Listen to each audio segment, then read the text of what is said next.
Stop scrolling. Imagine working 50 hours a week for 30 years.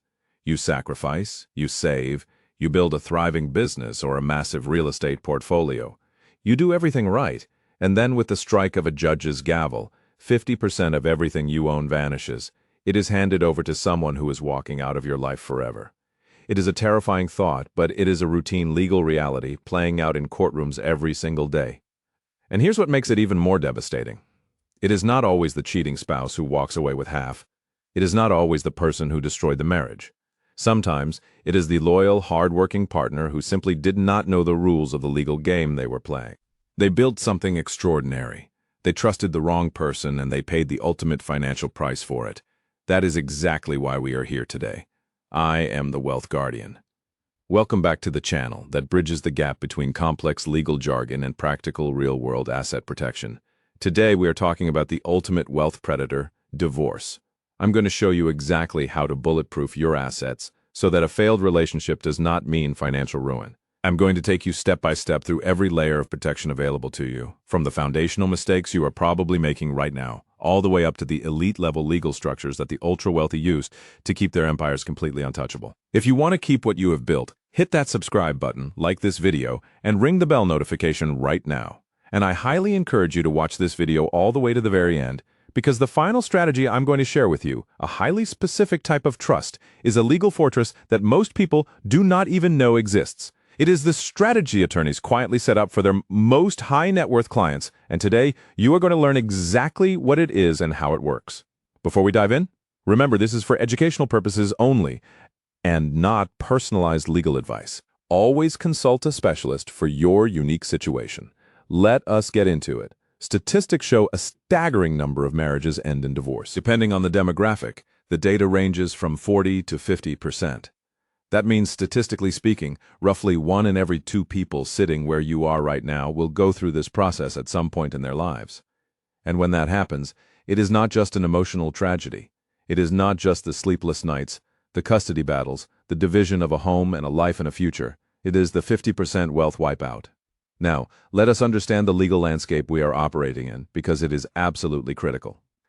In the United States, there are 2 systems of marital property law. The first is the community property system. 9 states use this framework: California, Texas, Arizona, Nevada, Washington, Idaho, Louisiana, New Mexico, and Wisconsin.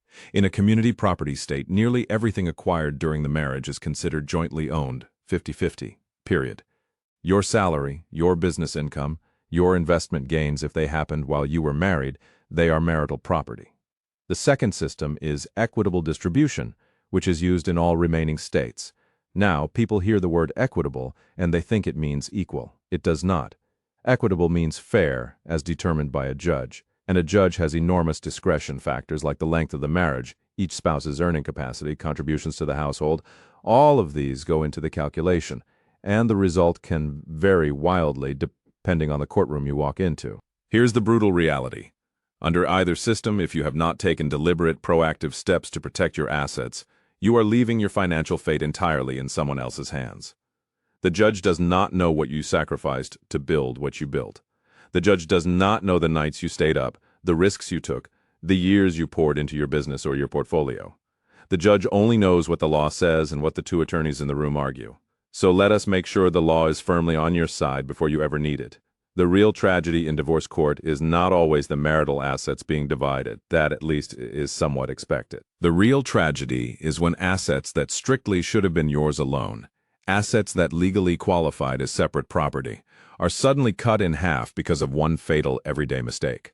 This mistake is called commingling, and it silently destroys your separate property without you even realizing it is happening. Let me give you the clearest possible example. Let us say you inherit $500,000 from your mother.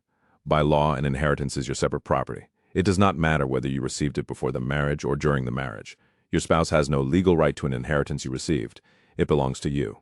But what do most people do? They take that check and they deposit it into their joint family checking account. Or they use it to renovate the jointly owned family home.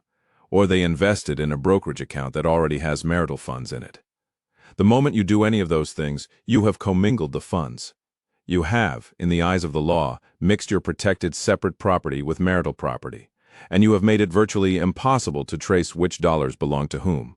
Courts do not give you the benefit of the doubt on this. The burden of proof falls on you to demonstrate clearly and convincingly that those funds were separate. If you cannot trace the money with clean documentation, the court will presume it is marital property.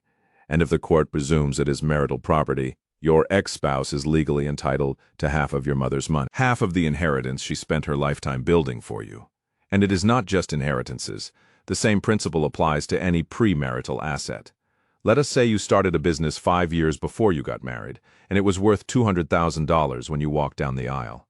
That baseline value, that $200,000, is generally your separate property, but if you then used your joint marital income to grow that business, to fund its operations, to hire employees, your spouse's attorney is going to argue that the marital estate contributed to the business's growth, and depending on how the financial records look, they may be right. So how do you protect against commingling? The answer is strict, disciplined separation. If you receive an inheritance, open a brand new, completely separate bank account in your name only. No joint access. Do not use it to pay the mortgage. Do not use it to fund a vacation. Do not mix it with anything. Keep it cleanly segregated and document it meticulously. If you sell a business you started before you were married, or if you receive a lawsuit settlement, or a gift specifically designated to you, the same rules apply. Separate account, clean records, absolute discipline. And if you have premarital assets that you want to protect going forward, a financial forensic accountant can help you create a clear paper trail, demonstrating the separate nature of those assets. That documentation, maintained consistently over time, becomes your evidence in court if you ever need it. The simple rule is this: what is separate must stay separate.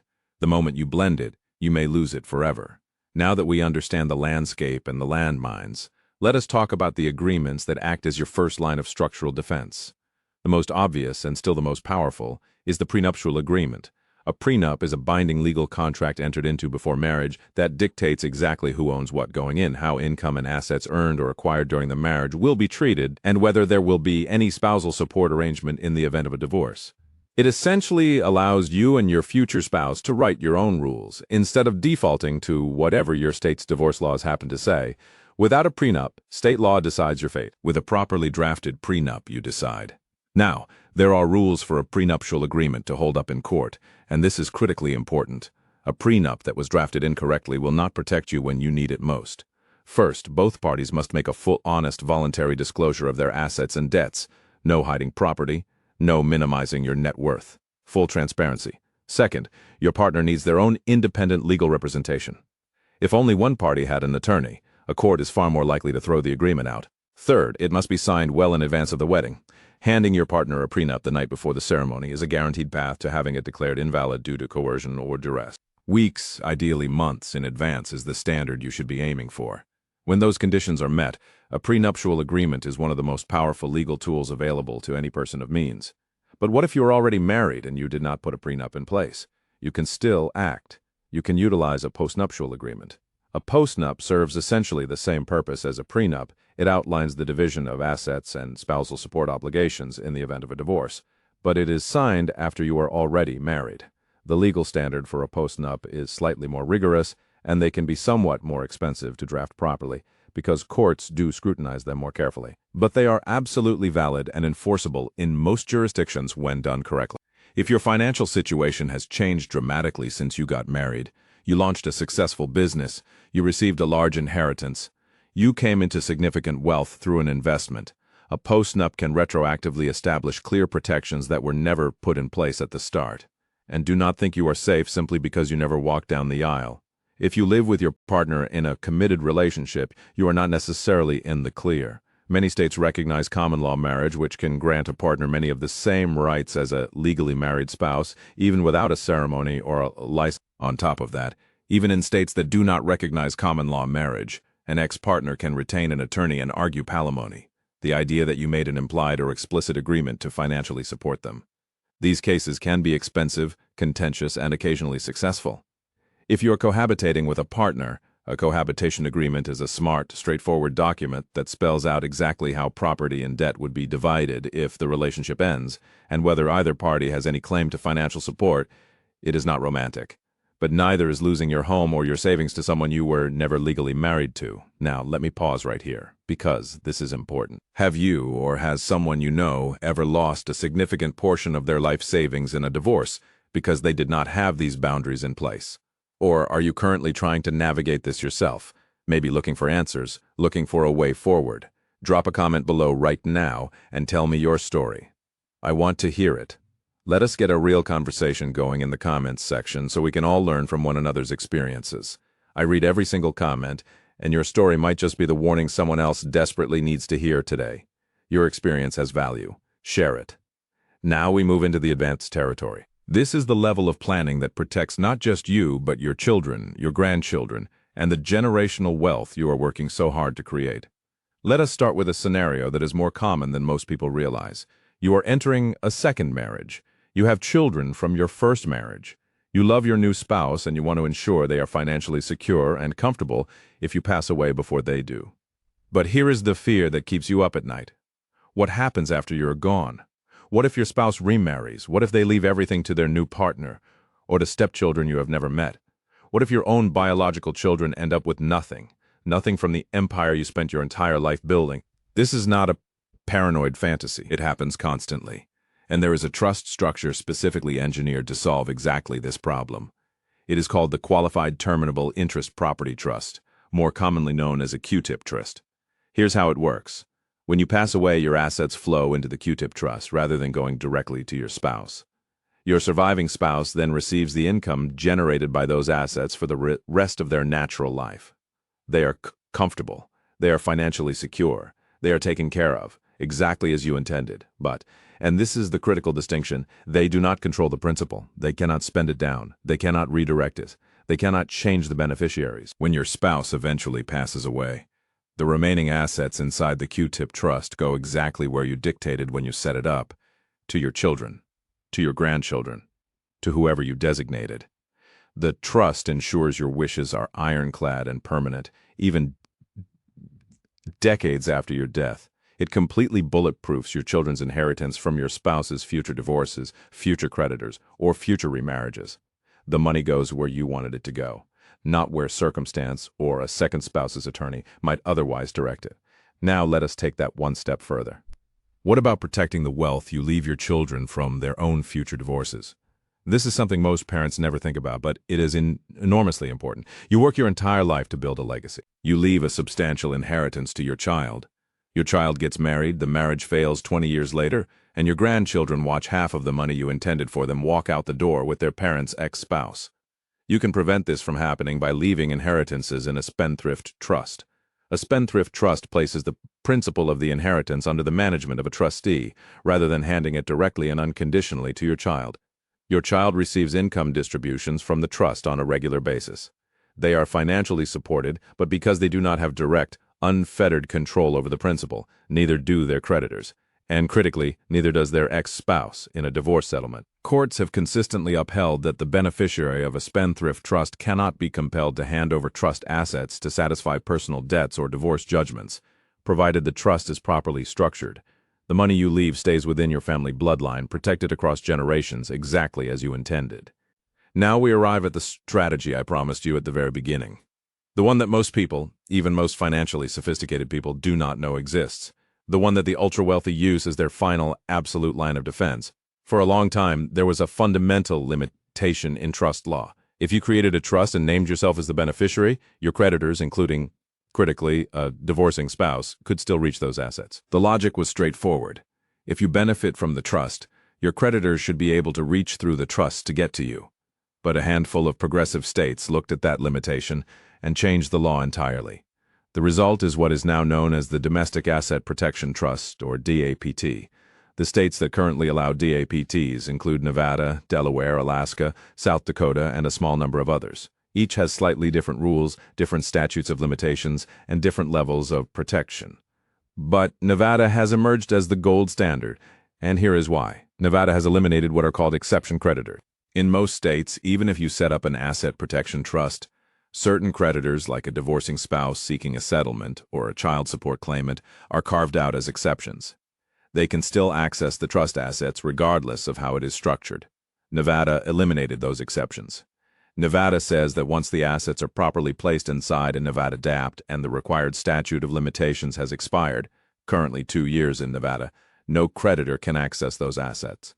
Not a business creditor, not a lawsuit plaintiff, and not an ex-spouse seeking a divorce settlement. That is an extraordinary level of protection that simply does not exist in most of the country. And here is the part that surprises most people. You do not have to live in Nevada to take advantage of this. You do not have to move there, open a business there, or establish any kind of physical presence there. You simply need to work with a Nevada-based trustee or co-trustee, ensure the trust document is governed by Nevada law, and administer the trust assets within Nevada's jurisdiction. That is it.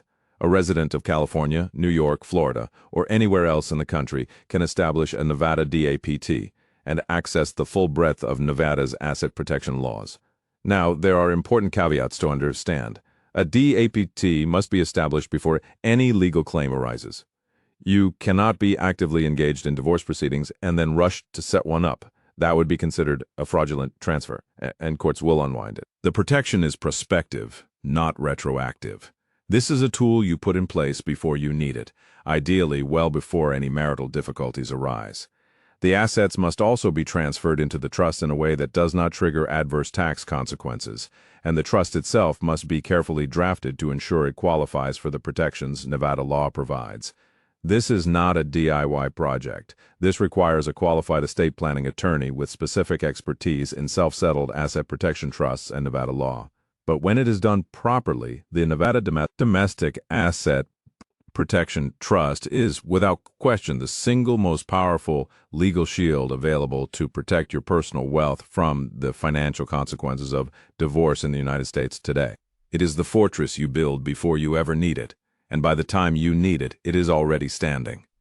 Let us bring this all together. Divorce does not just break hearts, it breaks empires, businesses that took decades to build, real estate portfolios assembled property by property, nest eggs saved dollar by dollar across an entire career, all of it vulnerable, all of it at risk, the moment a marriage begins to fracture, unless you have taken deliberate, proactive steps to protect it.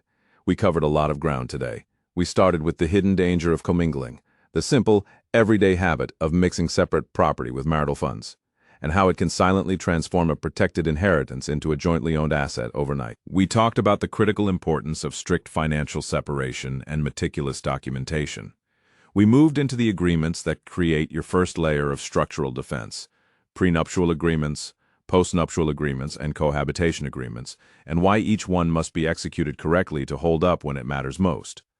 We explored the advanced trust strategies that protect not just your assets, but your children's inheritance and the generational wealth of your entire family. The QTIP Trust, which ensures your assets flow to your children and not to a surviving spouse's new partner. And the Spendthrift Trust, which keeps family money inside the family bloodline, even across your child's own divorce. And finally, we revealed the ultimate legal fortress, the Domestic Asset Protection Trust, and specifically the Nevada DAPT, the structure that allows you to remain a beneficiary of your own trust while placing your assets beyond the reach of any future divorce settlement. These are not theories. These are real tools, used by real people to protect real wealth every single day. And now you know they exist. I want to hear your thoughts on all of this. Head down to the comments and let me know, which of these strategies surprised you the most? Was it the silent, invisible danger of commingling your inheritance into a joint account? Was it the generational protection offered by the QTIP and Spendthrift Trusts? Or was it the sheer, uncompromising power of the Nevada DAPT, the fortress you can build no matter where in the country you live? Tell me below. And if someone in your life needs to hear this information, a sibling about to get married, a friend going through a divorce, a parent trying to protect what they are leaving behind, share this video with them right now. It could change everything for them. If you found this video valuable and you're serious about protecting your financial legacy, please hit that like button, subscribe to this channel, and ring the bell notification so you never miss our weekly wealth protection blueprints. This community exists for one purpose: to make sure that the people who work the hardest to build something great are the people who get to keep it. Long-term financial security is not luck. It is not a circumstance. It is a choice, the deliberate, informed choice to plan before you need to. Stay prepared, stay protected, and I will see you in the next video.